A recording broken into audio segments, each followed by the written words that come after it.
બોલો હવે આપણે ક્યાં સુધી ભાજપના ભ્રષ્ટાચારના લીધે ભયના ઓથા હેઠળ જીવીશું?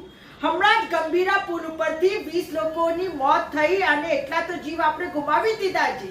આ બીજો એક વિડીયો વાયરલ થયો છે કે અમદાવાદના અસલાલીના નવનિર્મિત પુલમાંથી ધોધ પડે છે અને જે સિમેન્ટના બનાવેલા મોટા મોટા પથરાઓ છે એ તૂટી રહ્યા છે ને પડી રહ્યા છે. ભાજપના શાસનમાં એક સામાન્ય વ્યક્તિના જીવનની તો કોઈ કિંમત જ નથી. કડવું છે પણ સાચું છે.